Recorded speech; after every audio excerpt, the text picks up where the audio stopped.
और एक एज तक ही वो खुल सकता है, अदरवाइज़ उसके बाद में you have to take the support of the doctor. Private part जो है वो नहीं खुलता है तो उसकी फिर सर्जरी होती है कि हम ये किस एज तक कर सकते हैं। Hi guys, welcome back to my channel. मैं हूँ आपकी दोस्त गरिमा और आज मैं लेकर आई हूँ आपके लिए बहुत ही ज़्यादा इन्फॉर्मेटिव वीडियो। आज इस वीडियो में हम डिस्कस करने जा रहे हैं कि जो बेबी बॉय यानी कि न्यू बॉर्न बेबी बॉय जो होता है उसका जो प्राइवेट पार्ट होता है, जो सूसू वाला जो पार्ट होता है, उसको किस तरीके से खोला जाए। ये बहुत ही ज़्यादा डिमांडिंग वीडियो है एंड काफ़ी रिक्वेस्ट आई है मेरे पास में, मेरे को डीएम्स आए हैं कि इस पर आप डेफिनेटली वीडियो ज़रूर बनाएं। So now without wasting any time let's get started.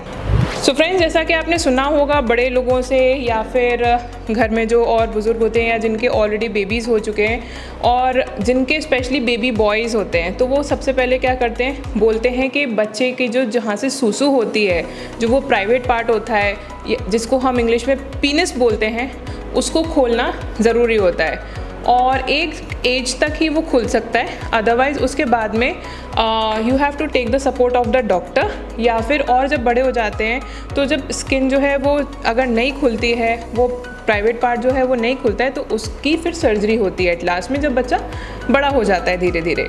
सो अब मेन इम्पॉर्टेंट पॉइंट आता है कि इसको खोला कैसे जाए। इनिशियली जब बच्चा पैदा होता है हमें तभी करना चाहिए या बहुत बाद में करना चाहिए या उसकी राइट एज क्या है। सो ये सारी चीज़ें मैं आपको इस वीडियो में बताने जा रही हूँ। अब बात करते हैं कि उस प्राइवेट पार्ट को किस तरीके से खोला जाता है। यहाँ पर मैं आपको दो तरीके बताऊँगी, जो वो दो तरीके जो हैं जो मैंने अपने बेबी पर ट्राई किए क्योंकि मेरा भी बेबी बॉय है।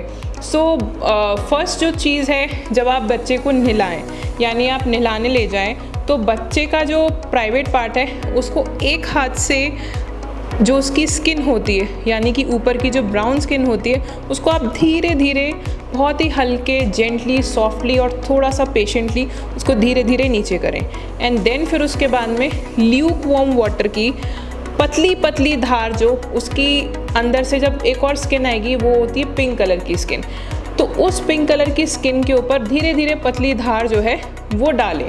और ये प्रतिक्रिया जो है या ये जो प्रोसेस है आप उसको कंटिन्यू कर सकते हैं जब तक कि बच्चा डिसेंटली बड़ा नहीं हो जाता, 3-4 साल तक नहीं बड़ा हो जाता है, अपने आप नहाना नहीं शुरू कर देता, आप तब तक उस चीज़ को कंटिन्यू कर सकते हैं, कोई प्रॉब्लम नहीं है। तो इस प्रोसेस को आप करेंगे तो धीरे धीरे करके महीने 1.5 महीने में जो प्राइवेट पार्ट का जो मुँह है यानी कि सूसू का जो एरिया है, स्किन जो है वो खुल जाएगी, उसका जो मुंह है वो खुल जाएगा, तो उसके बाद में बच्चे को कोई दिक्कत नहीं होगी। दूसरी चीज़ जो मैंने ट्राई की है वो ट्राई की है कि जब मैं बेबी का करती थी, मैं दिन में 2 बार मसाज करती थी बेबी की। दिन में 2 बार की जगह में जब मैं एक बार उसकी मॉर्निंग और इवनिंग में जब मसाज करती थी, तो मॉर्निंग टाइम में मैं क्या करती थी कि उसके प्राइवेट पार्ट को अगेन बहुत धीरे जेंटली मैंने उसको नीचे किया, उसकी जो ब्राउन स्किन है और जहाँ पर मुझे उसकी पिंक स्किन दिखती है, ब्राउन पार्ट को हम नीचे करेंगे तो उसकी पिंक स्किन दिखती है। सो वहाँ पर 2 से 3 बूंद तेल की, स्पेशली मैं सरसों का तेल यूज़ करती थी, तो सरसों के तेल की 2 से 3 बूंद उस सूसू वाले पार्ट पर डाल दी जाती थी। उसके बाद में मैं उस स्किन को वापस से, जो ब्राउन स्किन जो मैंने नीचे की है, उसको धीरे धीरे ऊपर लाकर उसका मुंह बंद कर देती थी। इससे क्या है कि अगेन आप इन चीज़ों को, ये जो दोनों प्रोसेसेस जो मैंने बताया आपको, इनको रेगुलरली करना पड़ेगा, तब 1 से 1.5 महीने में बच्चे का जो सूसू का जो मुंह है वो आराम से खुल जाएगा, कोई उसमें दिक्कत नहीं होती है। अदरवाइज़ आप अगर बहुत डिले करते हैं या इस प्रोसेस को नहीं करते हैं तो आगे चल के बच्चों को दिक्कत होती है, आपको डॉक्टर से कंसल्ट करना पड़ेगा एंड एट लास्ट अगर नहीं खुलता है तो फिर इसकी सर्जरी होती है। So as to avoid the surgery आप ये दोनों प्रोसेस को डेफिनेटली ज़रूर ट्राई कीजिएगा। नहाने वाला तो बहुत है कि आपको डेली बच्चे को नहलाना ही नहलाना है, और मालिश भी एक ऐसी चीज़ है कि आपको डेली ही करनी है जिससे कि जॉइंट्स बॉडी जो है वो मजबूत हो, इसलिए हम मसाज करते हैं बच्चे की। तो ये दोनों एक टाइम पर जब मसाज करें तो तेल जो है 2 से 3 बूंद उसकी सूसू वाले पार्ट में डाल दें और स्किन जो है वो बंद कर दें। नहाने के टाइम पर जो ग्रोइन एरिया होता है, जहाँ पर उसके जो हिप जॉइंट होते हैं, उस पार्ट में पानी डालें क्योंकि वो एरिया भी साफ़ होना ज़रूरी है। सो फ्रेंड्स, सबसे ज़्यादा इम्पॉर्टेंट है जब भी आप बेबी के प्राइवेट पार्ट को छुएं, अपना हैंड हाइजीन ज़रूर मेंटेन करें। दूसरी चीज़, बेबी के प्राइवेट पार्ट को हमेशा क्लीन रखें, क्योंकि जब बेबी छोटा होता है, न्यूबॉर्न होता है, तो उसकी टॉयलेट जाने की फ्रीक्वेंसी, यूरिन पास करने की फ्रीक्वेंसी जो होती है वो बहुत ज़्यादा होती है।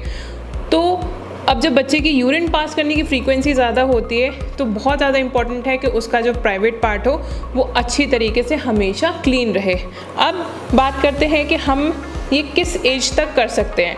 मैं तो बोलूँगी जैसे ही बच्चा बॉर्न होता है उसके 15-20 दिन बाद में आप उसका ये जो प्रोसेस है खोलने का आप शुरू कर सकते हैं, और ये मैक्सिमम टू मैक्सिमम 3 साल तक के बच्चों के लिए आप आराम से ये कर सकते हैं कि जो बच्चे का जो मुंह है वो मैक्सिमम लेटेस्ट बाय 3 साल तक खुल सकता है, क्योंकि उसके बाद में जो बच्चा है वो ऑलमोस्ट ग्रो हो चुका होता है, उसकी बॉडी जो है वो अच्छी तरीके से पक चुकी है, तो धीरे धीरे डेवलप वाले मोड में होता है। तो 3 साल तक आप है ना उसका जो पीनस का जो मुंह है वो खोल सकते हैं। 3 साल के बाद में डेफिनेटली डिफ़िकल्टी आती है, then you have to consult the doctor, and फिर जैसे जो डॉक्टर एडवाइस करते हैं अकॉर्डिंगली आपको उनके एडवाइस पर डेफिनेटली चलना होगा।